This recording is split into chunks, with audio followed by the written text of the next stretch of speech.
Très saint, je veux bénir ton nom, je veux te rendre grâce pour ton amour que tu as, Seigneur, pour tous ceux-là que tu as prédestinés à connaître ton nom. Père, c'est pourquoi je prie qu'en ce jour, que par cet enseignement-là, tu ramènes les cœurs dans ta vérité, que tu touches tous ceux-là qui n'ont pas encore cru en ton avènement. Je veux bénir ton nom et que toute la gloire, Jésus-Christ de Nazareth, te soit rendue. Dans ton précieux nom, j'ai prié. Bien-aimé, je prie que cet enseignement ravive ton esprit, te ramène dans la vérité, afin que la vie éternelle soit ton partage. J'aimerais partager avec toi ce jour cet enseignement-là qui s'intitule « Mourir pour naître de nouveau ». Je répète, mourir pour naître de nouveau. Jean 12, verset 24. Je lis la parole de Dieu. En vérité, je vous le dis, si le grain de blé qui est tombé en terre ne meurt, il reste seul. Mais s'il meurt, il porte des fruits. Amen. Bien-aimé, la mort du grain de blé et de sa résurrection symbolise parfaitement le processus obligatoire par lequel les disciples du Seigneur Jésus-Christ de Nazareth sont appelés à passer pour porter du fruit. Il s'agit ici d'une dimension spirituelle qui est peu attirante de la vie chrétienne, car cette mort est faite de choses négatives, entre autres le renoncer, abandonner, diminuer, s'abaisser, accepter le joug de Jésus-Christ de Nazareth, s'humilier, et j'en passe. Amen. Voilà pourquoi nombreux sont ceux qui veulent naître de nouveau sans passer par cette mort obligatoire. Comme ta Bible le dit dans Jean 3, verset 3. Je lis. Jésus lui répondit, en vérité, je te le dis, si un homme ne naît de nouveau, il ne peut voir le royaume de Dieu. Alléluia.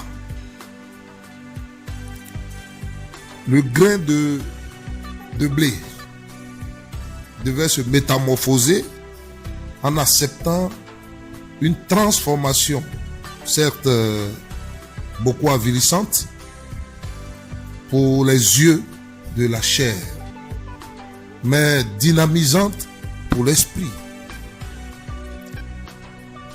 Loin d'être un chemin où on perd, loin d'être un chemin, je dirais, négatif, un chemin où on perd pratiquement tout. C'est un chemin de régénération, de résurrection, de force et de vie. Comme le dit 2 Corinthiens 4 au verset 16. C'est pourquoi nous ne perdons pas courage. Et l'homme même, que notre homme extérieur se détruit, notre homme intérieur se renouvelle de jour en jour. Parole du Seigneur. Amen. Bien-aimés, c'est donc un principe qui concerne tous les enfants de Dieu qui sont en route pour posséder leur héritage et qui sont confrontés aux désirs contradictoires de leurs âmes. Continuer de vivre en l'état naturel, humain et charnel, ou connaître la fertilité en passant par cette métamorphose, comme le dit Romains 12 au verset 1. Je vous exhorte donc, frères, par les compassions de Dieu, à offrir vos corps comme un sacrifice vivant, saint, agréable à Dieu, ce qui sera de votre part un culte raisonnable. L'image du grain de blé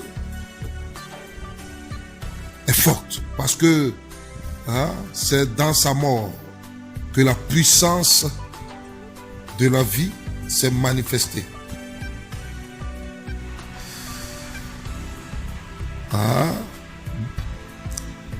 Bien-aimé, tu ne dois pas craindre le chemin étroit, ni la voix du Seigneur qui t'appelle à te dépouiller du vieil homme. Oui, tu ne dois pas avoir peur. Amen. Tu ne dois pas craindre le chemin qui est étroit, ni la voix du Seigneur qui t'appelle à te dépouiller de ton vieil homme, de ses convoitises et de ses principes charnels.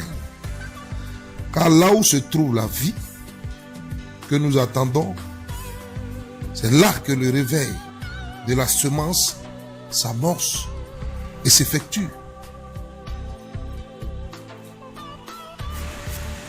Perdre ou gagner. En économie, on dirait un investissement. Perdre ou gagner. La mort de ton vieil homme t'appelle à consentir des efforts, à encaisser certaines pertes en vue d'un gain plus important. Bien-aimé, mais une chose est de perdre quelque chose à soi et une toute autre, oui, est de perdre sa propre vie. Amen.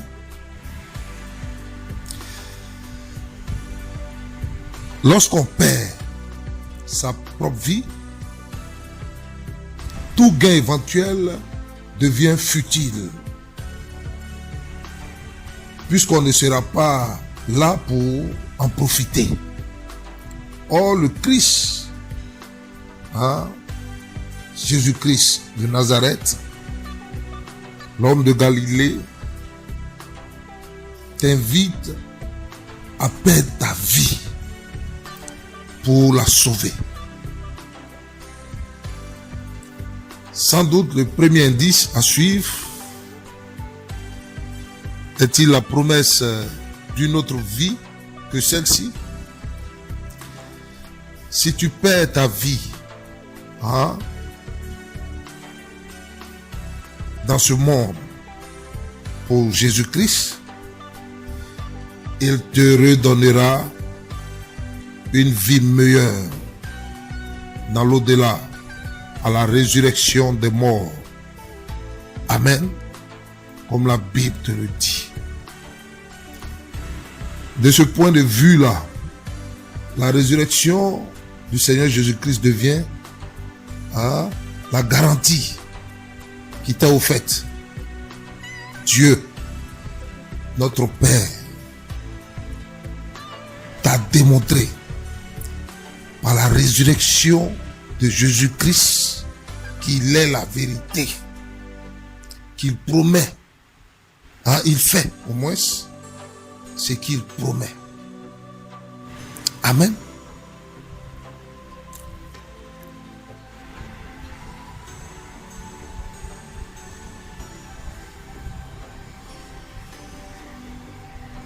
Cette nouvelle vie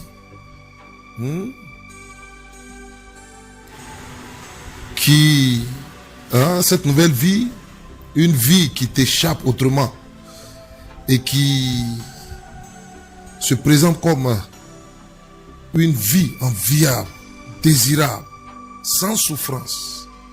Ça c'est quand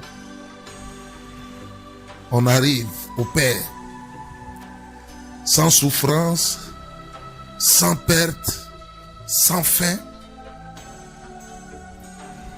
Suivre les pas du Seigneur Jésus-Christ en ce monde, porter ta croix chaque jour et renoncer à toi-même ici-bas serait le prix à payer pour jouir de la vie meilleure après, qui est éternelle. Amen. La vraie vie qui est meilleure, qui est sans souffrance, qui est sans perte, qui est sans fin. Amen. C'est celle qui est éternelle. Oui, je sais que pour toi, il s'agit d'un pari risqué. Renoncer au bonheur de ce monde. Et maintenant, dans l'espoir d'un bonheur de lendemain. Amen. Un bonheur que tu ne connais pas, qui n'apparaît pas. Le jour en vaut-il la chandelle? C'est une question que je te pose. Comment est-ce que possible cette vie-là, ce bonheur-là, que tu ne vois pas? Et c'est de là que viennent tes multiples doutes, ta distraction, ton manque de considération pour la parole de Dieu. Parce que tu ne crois pas qu'il y a une vie après ta mort. Tu ne crois pas qu'il y a une place dans les cieux, dans le sanctuaire de Dieu, dans son royaume pour toi. Bien-aimé, je t'invite à parcourir la mort et la nouvelle naissance de Pierre, afin que ta foi soit manifeste. Si tu avais perdu espoir, parce que tu avais tout abandonné pour le Seigneur, si à un moment donné de ta vie, tu t'es détourné de la voie qui mène à l'éternité, que le témoignage de la vie de Simon-Pierre, apôtre de Jésus-Christ de Nazareth, te ramène sur le chemin étroit, mais qui mène à la vie éternelle.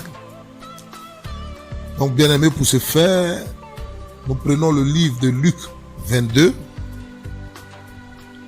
du verset 61 au verset 62. Je lis. Le Seigneur s'étant retourné, regarda Pierre. Et Pierre se souvint de la parole que le Seigneur lui avait dite. Avant que le coq chante aujourd'hui, tu me réuniras 3 fois. Et étant sorti, il pleura amèrement. Bien-aimés, ceci a marqué un tournant dans l'histoire de Pierre sur terre. Le Seigneur Jésus-Christ lui avait dit, je cite, « Tu ne peux pas me suivre maintenant. » Souvenez-vous de cette parole. Tu ne peux pas me suivre maintenant, mais tu me suivras plus tard. Pierre n'était pas dans l'état voulu pour suivre le Seigneur Jésus-Christ de Nazareth. Parce qu'il n'avait pas renoncé à lui-même. Il ne se connaissait pas lui-même. Comme toi, qui n'as pas encore renoncé. Amen. Pierre accomplissait des miracles qui chassaient les démons quand le Seigneur les envoie, les 70, 2 à 2. Mais il n'avait pas encore renoncé à lui-même. Tu penses que c'est tes dons que tu manifestes à 2 balles là, qui font de toi un homme qui a réellement renoncé à lui-même? Je te dis non. Lis correctement ta Bible et ouvre les yeux de ton esprit et comprends la vérité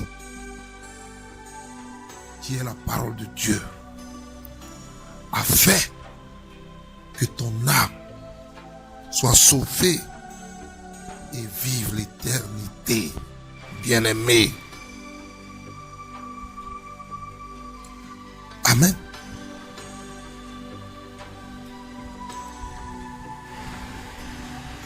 Pierre ne se connaissait pas lui-même.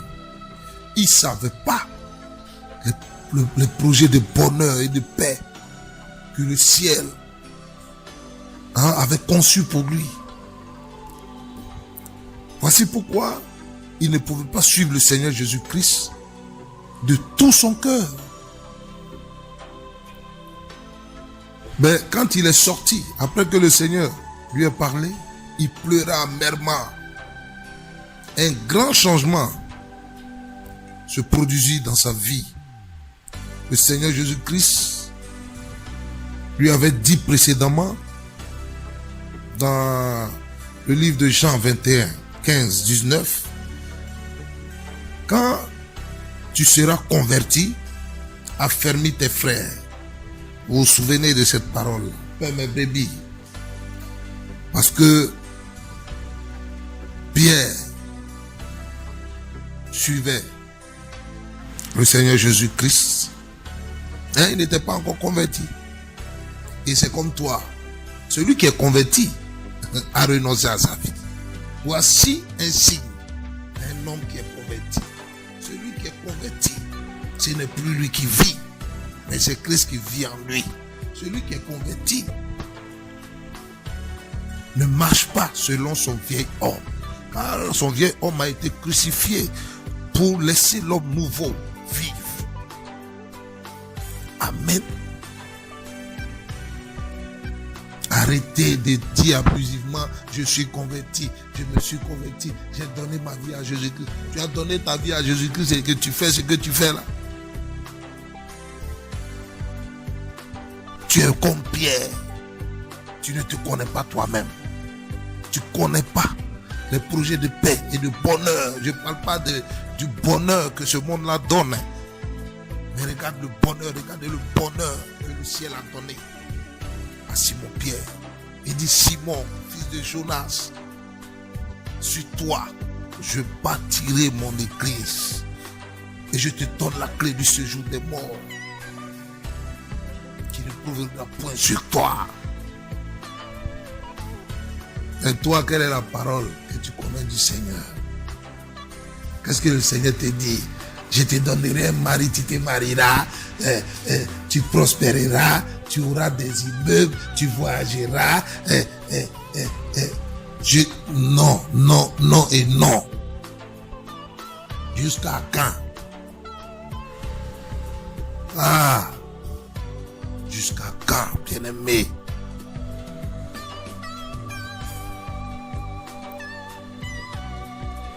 Donc il dit à Pierre, quand tu seras converti, malgré que tu me suis en désordre là, je connais ton cœur. Mais quand tu seras converti, affermis tes frères. Donne-leur ce témoignage-là. Ton témoignage, Pierre. Amen.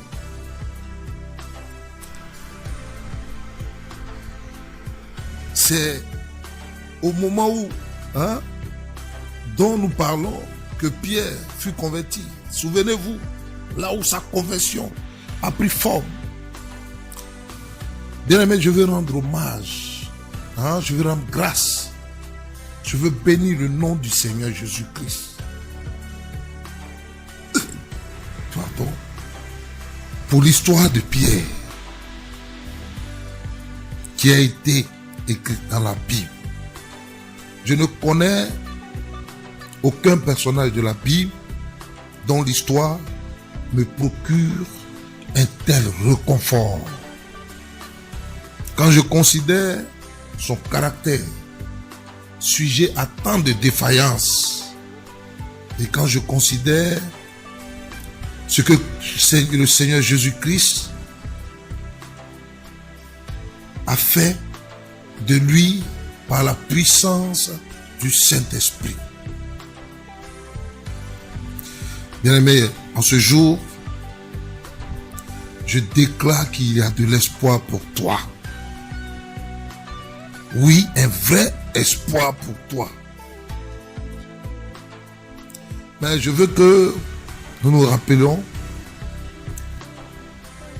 que Pierre, avant de pouvoir être rempli du Saint-Esprit et devenir cet homme nouveau-là, dut sortir et pleurer amèrement. Et dut être humilié.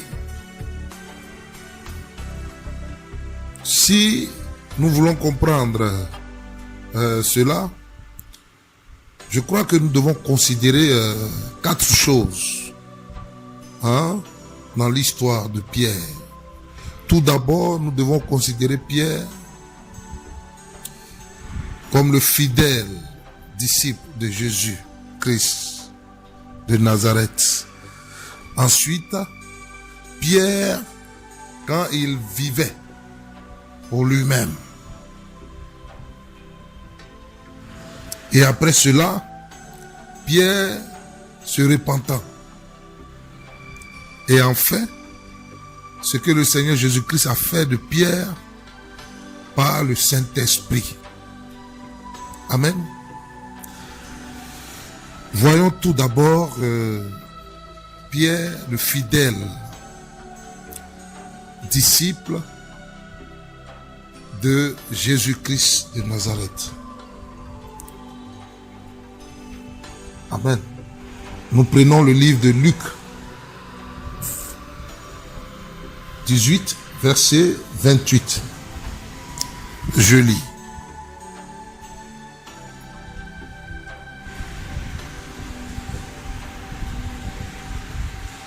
Tout d'abord, nous voyons que Jésus appela Pierre à laisser ses filets et à le suivre. Pierre obéit immédiatement. C'est ce que la Bible nous dit. Aussitôt, Pierre obéit. Et il put déclarer par la suite, voici, nous avons tout abandonné. Nous avons tout quitté. Et nous t'avons suivi. Bien-aimé, dis-moi, ce que tu as quitté. Dis-moi ce que tu as abandonné. As-tu obéi à cet appel-là? Du renoncement à tout, de l'abandon, du reniement de ta vie, comme Pierre l'a fait.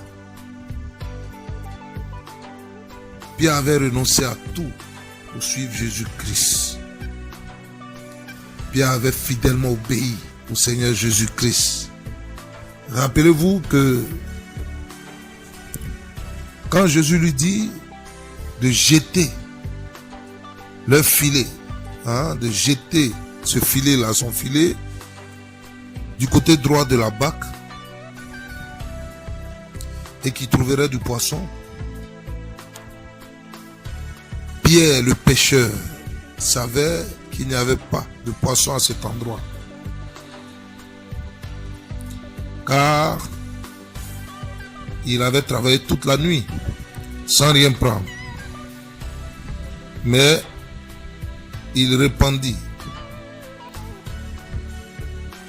Et il dit, sur ta parole, je jetterai le filet. Pierre se soumit à la parole du Seigneur Jésus-Christ. Pierre avait une grande foi. Quand il vit Jésus marcher sur la mer, il s'écria, Seigneur, si c'est toi, ordonne que j'aille vers toi sur les eaux.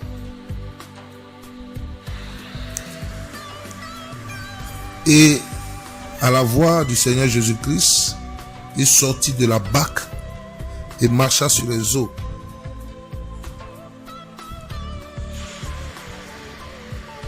Jésus parla de Pierre comme de la pierre sur laquelle il bâtira son église. Et il dit qu'il lui donnera les clés du séjour des morts, des cieux. Pourquoi? Parce que c'était le plan, le projet de paix et de bonheur qu'il avait pour Pierre. Amen. Pierre était un fidèle disciple de Jésus-Christ. Et pourtant, il lui manquait bien des choses. Comme toi, fidèle des fidèles. Mais regarde ce qui te manque, ces choses-là qui te manquent, pour laisser la parole de Dieu se manifester en toi. Amen. Maintenant, considérons Pierre alors qu'il vivait pour lui-même,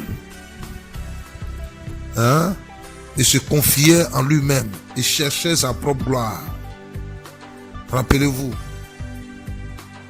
qu'aussitôt, après lui avoir dit, dans Matthieu 16, 17, ce ne sont pas la chair et le sang qui t'ont révélé ces choses, mais c'est mon Père qui est dans les cieux. Le Seigneur Jésus commença à parler de ses souffrances à ses disciples. Et Pierre osa lui dire, à Dieu ne plaise, Seigneur, cela ne t'arrivera pas. Amen. Toi qui t'opposes à la volonté de Dieu, toi qui t'opposes à la direction de Dieu, par ton ignorance, à ton manque de connaissance, tu t'opposes aux décisions, aux décrets de Dieu pour ta vie. Parce que tu ignores que c'est le décret qui vient de Dieu. Comme Pierre, qui s'oppose à la mort du Seigneur Jésus-Christ. Jésus est obligé de lui dire, arrière de moi Satan, tu mets en scandale. Combien de fois tu as été en scandale pour le Seigneur Jésus? Tellement tu ne veux pas relâcher ton moi, ton ego là. Car tes pensées ne sont pas mes pensées. Car mes pensées ne sont pas, tes pensées ne sont pas celles de Dieu, mais celles des hommes. Amen. Pierre avec sa volonté propre, et il se fiait à sa propre sagesse, comme toi. Hein? Voulait défendre Christ. Il ne voulait pas que Christ souffre et qu'il meure. Mais bien aimé, dis-moi, d'où cela venait-il? De ce que Pierre se confiait en lui-même et en son opinion personnelle au sujet des choses divines? On pourra dire oui. Comme toi d'ailleurs. Nous voyons que plus tard, à plusieurs reprises, la question de savoir qui était le plus grand fut discutée par les disciples. Et Pierre était l'un d'entre eux. Et il pensait qu'il avait raison. Hein? Il pensait qu'il avait vraiment droit à la première place. Puisque le Seigneur a dit, c'est celui qui bâtira son église. Pierre cherchait maintenant sa propre gloire. Pierre vivait pour lui-même. Quand le Seigneur Jésus lui avait parlé de ses souffrances et avait dû lui dire, arrière de moi Satan, le Seigneur Jésus-Christ avait ajouté, si quelqu'un veut venir après moi, souvenez-vous de cette parole-là, qui renonce à lui-même, qui se charge de sa croix et qu'il me suive. Nul ne peut suivre le Seigneur Jésus-Christ s'il n'a fait cela, s'il n'a pratiqué cette parole que le Seigneur, cette instruction que le Seigneur donne dans le livre de Matthieu 16, 24. Il faut d'abord renoncer à soi-même. C'est la première condition pour devenir un disciple de Jésus-Christ de Nazareth, bien-aimé. Mais Pierre ne comprenait pas cela. Il ne pouvait pas obéir à cet ordre. Et qu'arriva-t-il? Lors de la dernière nuit, le Seigneur Jésus lui dit, avant que le coq ne chante 2 fois, tu me réuniras 3 fois de suite. Mais Pierre, qui avait confiance en lui-même, déclara, quand tous t'abandonneront, moi je ne t'abandonnerai pas. Oui, bien-aimé, c'est comme toi. Tu es dans l'erreur. Mais tellement tu as confiance en ta chair. Tu es voilé. Mais tellement ton assurance vient de ta chair. Tu ne crois pas en l'évangile de l'éternité. Tu ne crois pas en la vie après la mort. Et toi, tu comptes sur ce que tu es sur cette terre. Amen.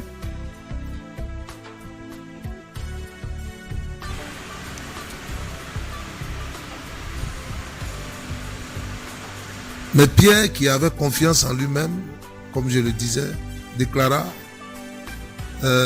quand tous t'abandonneront, moi, je ne t'abandonnerai pas. Je suis prêt à aller avec toi en prison et à la mort. Pierre disait cela sincèrement et avait réellement l'intention de le faire. Mais Pierre ne se connaissait pas. Chaque jour de ta vie, tu penses sans doute à tes péchés là, qui te séparent de Dieu. Mais je te pose encore une autre question. Penses-tu également à ton ego, à ton moi, qui est ta vraie nature, bien-aimé, et qui est impur?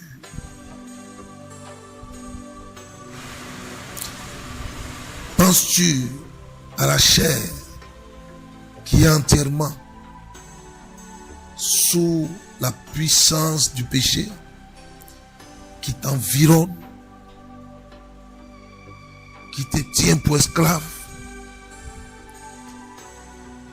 Tu as besoin d'en être délivré.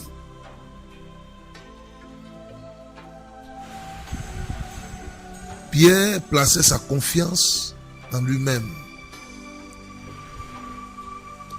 jusqu'à ce qu'il en vienne à renier le Seigneur Jésus-Christ de Nazareth. Toi, tu renies Jésus depuis lors. Renier Jésus, c'est de ne pas reconnaître son plan, sa volonté dans ta vie.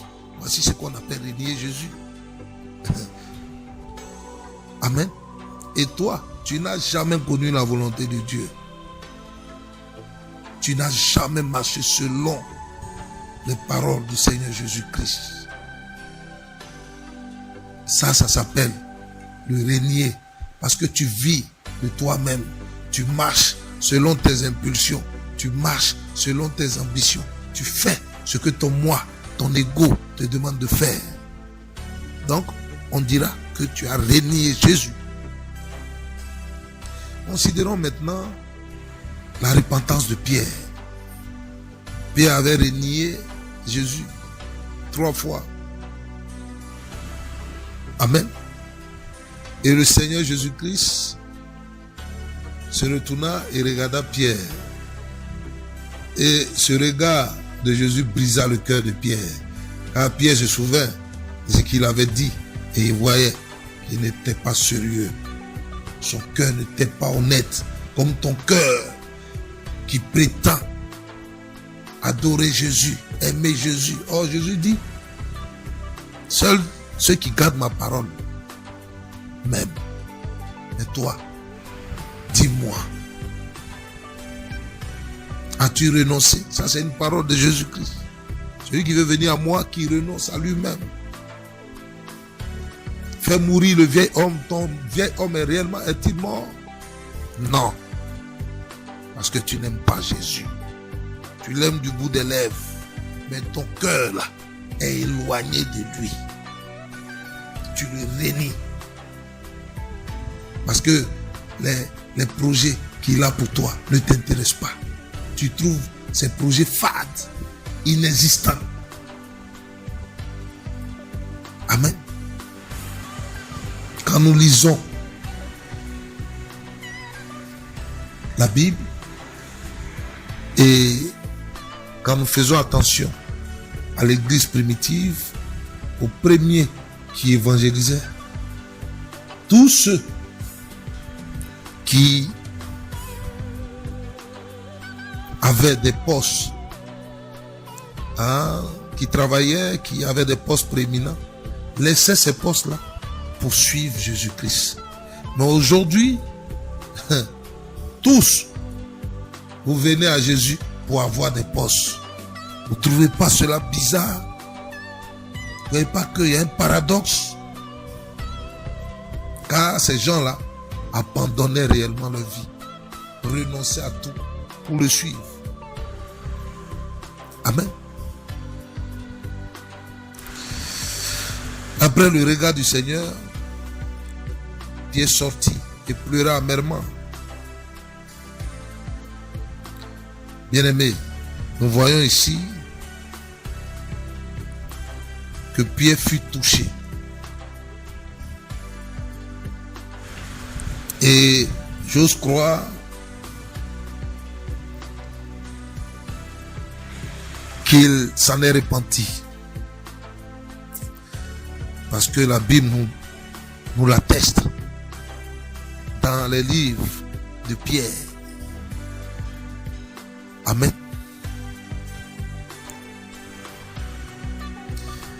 Dans quelle honte, dans quel désespoir Pierre était quand il a vu le Seigneur qu'on crucifiait. Amen. Quand cela repassait en lui. Amen. Il a renié le Seigneur Jésus-Christ. Bien-aimés, je ne pense pas que nous puissions réaliser la profondeur de l'humiliation dans laquelle sombra Pierre à ce moment-là. Mais nous arrivons maintenant à un tournant dans la vie de Pierre. C'est là que le tournant, c'est dans ce tournant-là que Pierre va prendre conscience de qui il est pour le ciel. Le premier jour de la semaine, Jésus apparut à Pierre et dans la soirée, il apparut aux 11 disciples. Plus tard, sur les bords du lac de Galilée, il lui demanda 3 fois, m'aimes-tu? Et Pierre fut attristé parce que le Seigneur lui rappelait ainsi qu'il avait régné 3 fois. Et il répondit tristement, mais avec droiture, Seigneur, tu sais toutes choses. Un cœur humble.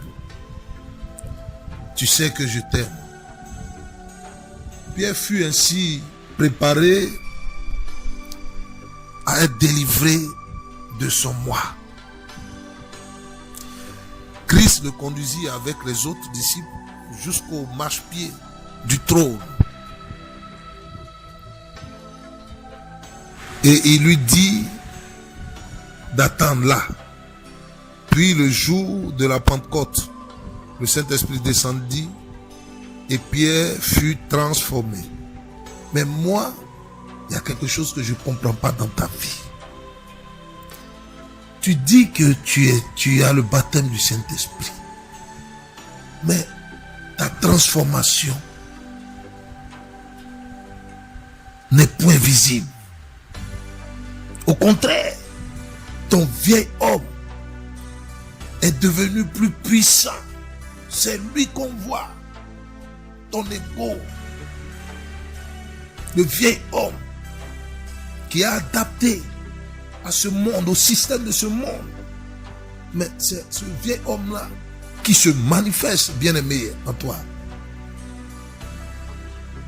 Mais quand nous lisons la Bible, le Nouveau Testament, nous voyons que tous ceux qui ont été touchés par le baptême du Saint-Esprit, tous ceux qui ont été baptisés du Saint-Esprit, ont été transformés. Il y avait une transformation radicale. Comment le Saint-Esprit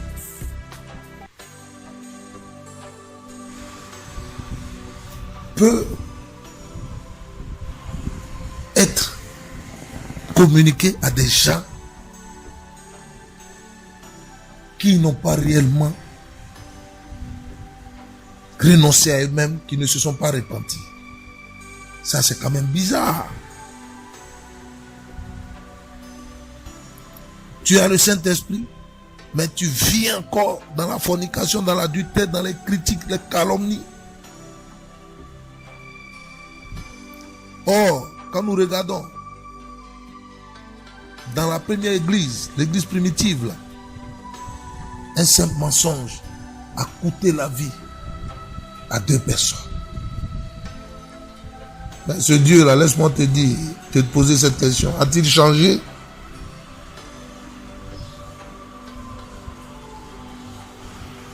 Amen.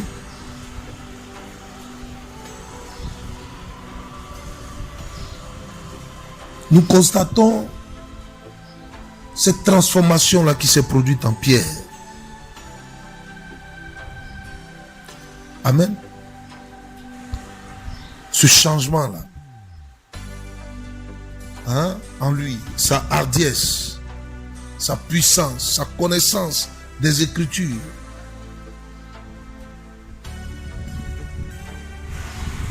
Sa prédication le jour de la Pentecôte. Nous devons remercier, bien-aimés, nous devons remercier Dieu pour tout. cela. Mais il se produisit dans le cœur de Pierre un changement plus profond et plus important que celui de sa nature, son vieil homme, si je veux bien dire. Sa nature a carrément changé. Bien aimé, pour nous en rendre compte, nous lisons la première épître de Pierre. Quand vous lisez, vous voyez comment cet homme-là,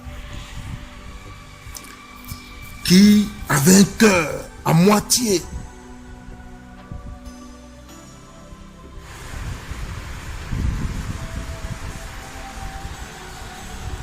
a changé, a été transformé.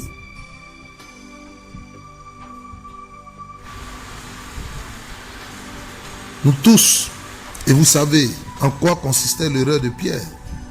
Il avait déclaré à Christ qu'il ne pouvait pas souffrir et mourir. Cela ne t'arrivera pas. Souvenez-vous. Avait-il dit. Nous voyons par là qu'il ne savait pas ce que c'était que passer de la mort à la vie. Pierre ne le savait pas. Il ne savait pas que Jésus venait afin de nous donner un exemple de la mort à la vie. Quand le Seigneur Jésus-Christ l'avertit, lui disant « Tu me réuniras », Pierre protestait en disant qu'il ne le fera pas.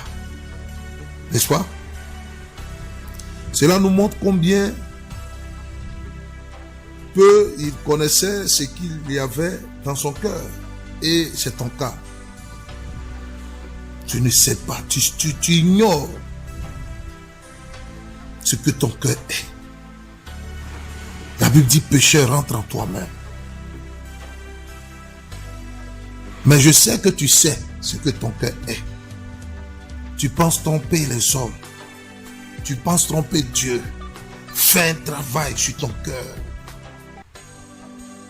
Amen. La Bible dit dans le livre des Proverbes, mon fils, donne-moi ton cœur.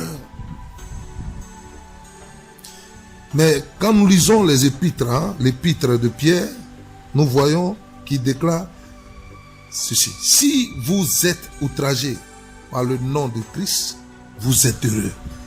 Lui qui fuyait l'outrage. Amen. Nous voyons ici que ce monsieur qui fuyait l'outrage, maintenant donne un conseil. Il dit, si vous êtes outragé pour le nom de Christ, vous êtes heureux.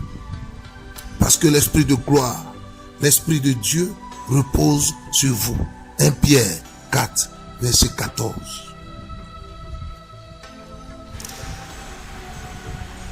Ces paroles ne sont pas de l'ancien Pierre, non.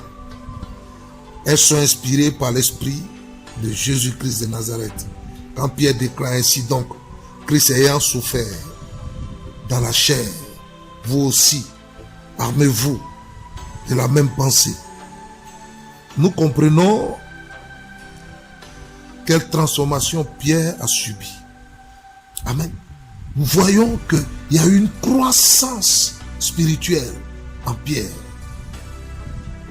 Au lieu de régner le Seigneur Jésus-Christ, il trouve maintenant la joie à renoncer à lui-même, à mourir à lui-même.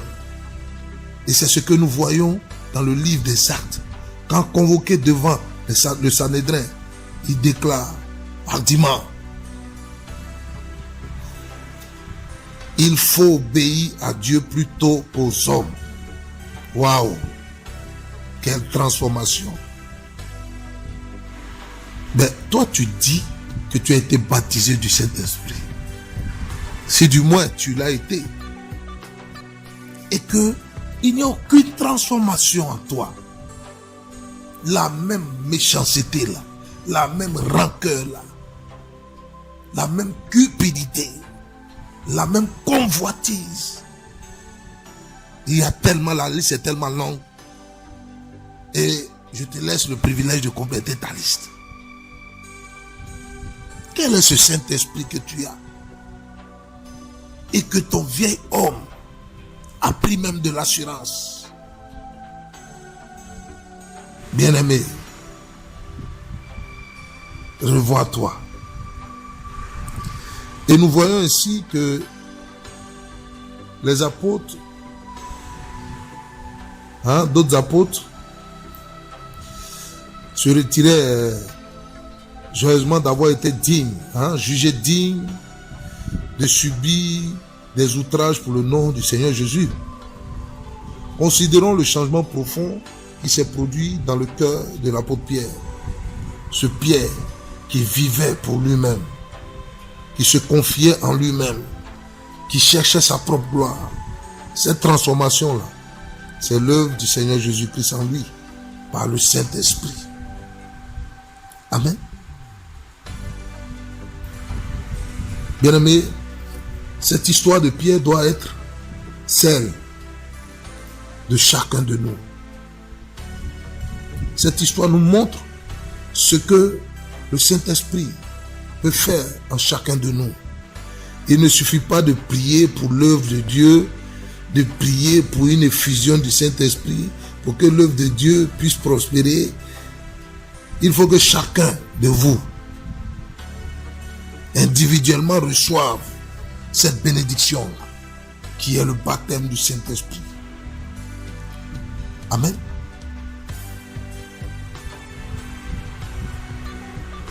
Bien-aimé, sache que tu peux être zélé, très dévoué pour le service de Dieu et même obtenir des résultats, mais cependant, être encore sous le pouvoir de ta chair.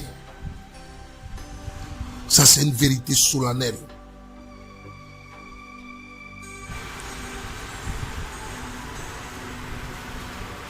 Dieu seul connaît ceux qui sont dans ce cas. Dieu seul connaît ceux qui sont dans ce cas-là et qui ont peut-être travaillé pour lui pendant 5, 10, 20 ans.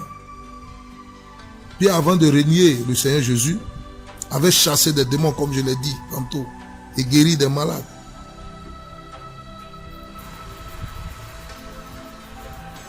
Mais il n'était pas transformé. Il n'avait pas encore renoncé à lui-même. Bien-aimé,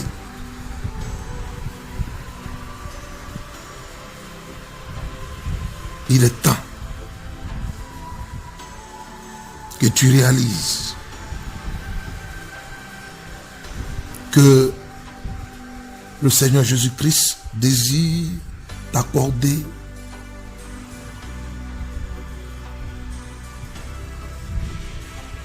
la vie éternelle. Amen. En acceptant de te repentir, en acceptant de renoncer à toi-même.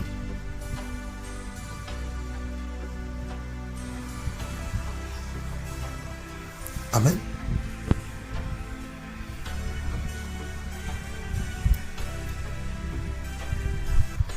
Je veux bénir le nom du Seigneur pour cette première partie. Que cet enseignement la produise en toi la repentance, le renoncement, la mort, la crucifixion de ton vieil homme, afin que l'homme nouveau par le baptême du Saint-Esprit vive en toi.